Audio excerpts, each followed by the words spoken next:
एक गांव में जॉन नाम का एक कसाई अपनी पत्नी मारिया के साथ खुशी खुशी रह रहा होता है और उस घर में एक बेसमेंट था जिसमें जॉन मीट काटता था। एक दिन जॉन हमेशा की तरह सुबह सुबह सारा मीट काट कर शहर बेचने जा रहा होता है। आज तुम कब तक घर आओगे? ये क्या सवाल है, मैं तो हमेशा रात के 10 बजे तक ही आता हूँ। फिर आज ऐसा क्या हो गया जो तुम ऐसे पूछ रही हो? अब नहीं, वो तो मैं ऐसे ही पूछ रही थी। वो मैं आज खाने में कुछ अच्छा सा बनाने वाली हूँ ना, बस इसीलिए। आज तो बाजार में बहुत भीड़ होती है, इसलिए आज भी आने में देर हो जाएगी। उसके बाद जॉन मीट बेचने शहर चला जाता है। जॉन बाजार में मीट बेच ही रहा होता है कि तभी उसे मारिया की बात याद आ जाती है। आज मारिया ने कितने प्यार से मेरे लिए कुछ खास बनाया है। मुझे आज घर जल्दी जाना चाहिए।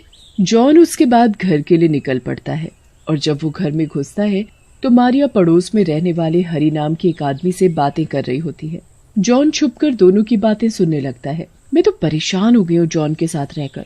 अच्छा हुआ ये सुबह जाता है और देर तक घर आता है। जॉन मारिया की बातें सुन लेता है। उसे मारिया पर बहुत गुस्सा आता है। वो छुपकर हरी के वहाँ से जाने का इंतजार करने लगता है और जैसे ही हरी चला जाता है तो जॉन घर में अंदर जाता है। अरे आ गए तुम? मैं कब से तुम्हारे आने का इंतजार कर रही थी। तुम घर पर नहीं होते तो मैं पूरा दिन अकेले घर में बैठी बस तुम्हारे आने का ही इंतजार करती रहती हूँ। जॉन मारिया को कोई जवाब नहीं देता और चुपचाप अपने कमरे में जाकर बैठ जाता है। मारिया फिर जॉन के लिए खाना लेकर आती है। जॉन बिना कुछ बोले खाना खाने लगता है, पर खाना खाते ही उसकी हालत बिगड़ने लगती है। ये मुझे क्या हो रहा है? तुमने खाने में क्या मिलाया है? मैंने इसमें जहर मिलाया है ताकि मैं तुमको मार सकूं और हरी से शादी कर सकूं। तुमने मेरे साथ अच्छा नहीं किया। मैं तुम्हें जिंदा नहीं छोड़ूंगा मारिया। तुम खुद बचोगे तब मेरा कुछ बिगाड़ पाओगे ना। जॉन तड़प तड़प कर मर जाता है। उसके बाद मारिया और हरी जॉन को बेसमेंट में ले जाते हैं और उसके टुकड़े टुकड़े करके बाकी मीट के साथ मिला देते हैं ताकि किसी को कुछ भी पता न चले कि जॉन अचानक कहाँ गायब हो गया। मारिया बेसमेंट में एक बड़ा सा ताला लगा देती है और उसकी चाबी अलमारी में रख देती है। उसके बाद आस पड़ोस में लोगों को ये बताने लगी कि जॉन उसे छोड़कर कहीं भाग गया है। बेचारी मारिया, कैसा आदमी निकला जॉन, बेचारी औरत को अकेला छोड़कर भाग गया। समझ नहीं आ रहा कि अब मैं अकेली पूरी जिंदगी कैसे रहूंगी।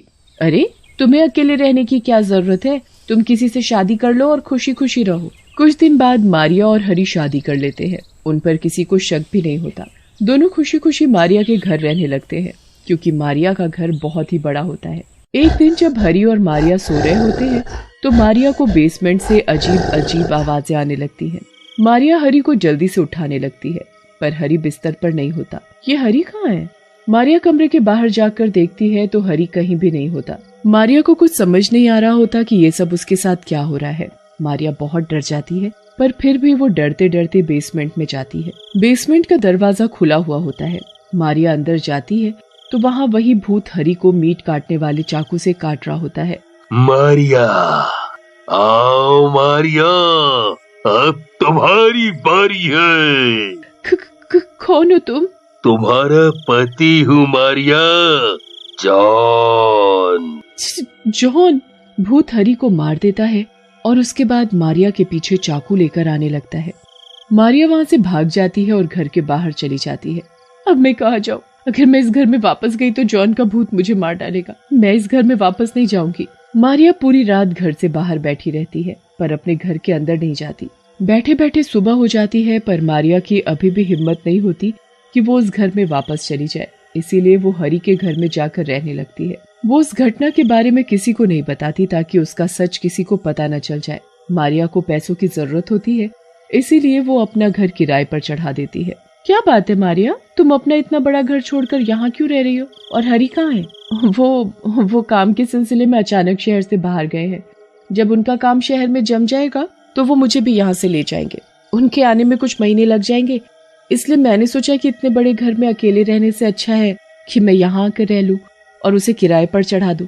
अच्छा, तो तुम उसे किराए पर चढ़ाने वाली हो? किराए पर तो चढ़ा दिया है, बस आज वो लोग उस घर में आने ही वाले हैं।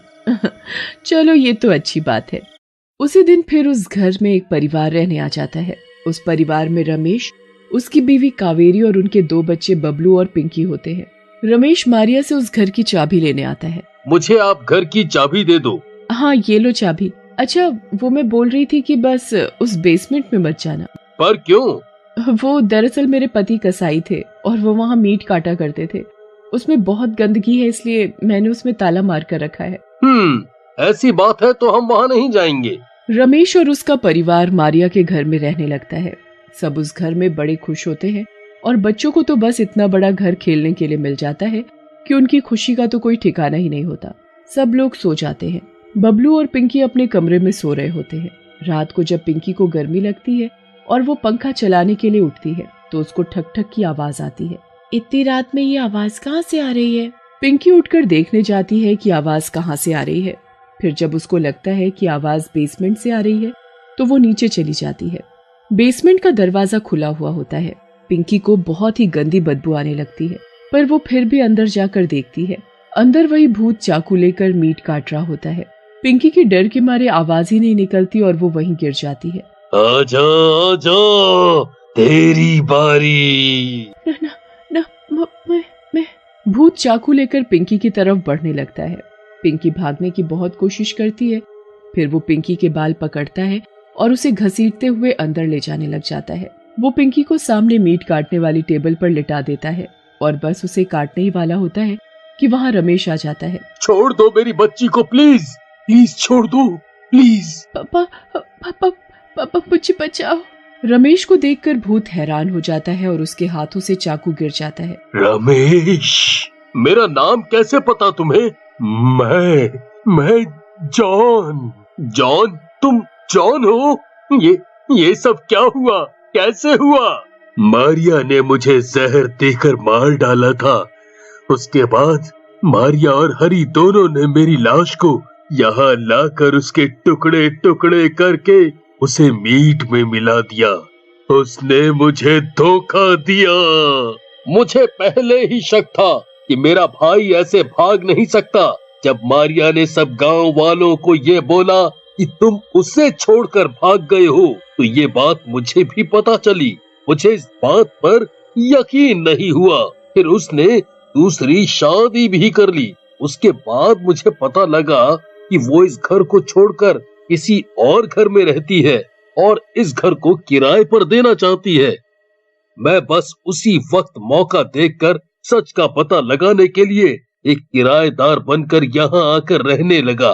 मारिया ने कभी मुझे देखा भी नहीं था, इसलिए पता ही नहीं चला कि मैं तुम्हारा भाई हूँ। मैंने हरी को मार डाला और अब तुम मारिया को यहाँ लेकर आओ।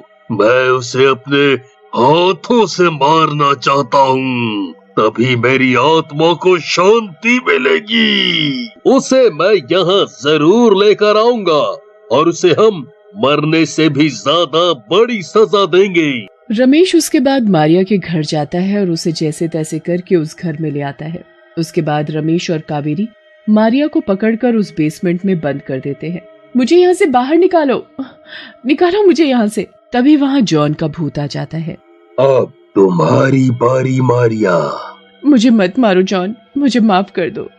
मैंने हरी से शादी करने के लालच में तुम्हें जहर देकर मार डाला और फिर तुम्हारे टुकड़े करके मीट में मिलाए। मुझे सब याद है जॉन, पर मुझसे बहुत बड़ी गलती हो गई। मुझे माफ कर दो, माफ कर दो मुझे। तुमने जो किया है तुम्हें उसकी सजा भुगतनी पड़ेगी मारिया। तभी अचानक बेसमेंट का दरवाजा खुलता है और वहाँ रमेश और कावेरी पुलिस और बाकी गांव वालों के साथ खड़े होते हैं। मैं जॉन का भाई हूँ रमेश। मुझे यकीन था मेरा भाई ऐसे भाग नहीं सकता और इसीलिए मैं सच का पता लगाने के लिए यहाँ आया। अब तुम खुद अपने मुंह से बोल चुकी हो जो तुमने जॉन के साथ किया। अब तुम्हें कोई नहीं बचा सकता। मारिया अपने मुंह से खुद बोल चुकी होती है कि उसने क्या किया, इसलिए उसे पुलिस पकड़ कर ले जाती है। मारिया पूरी जिंदगी जेल में अकेली रहती है और हर रात जॉन का भूत उसके सामने चाकू लेकर खड़ा रहता था। मारिया डर की वजह से चैन से सो भी नहीं पाती थी और उसकी जिंदगी मौत से भी बदतर हो जाती है।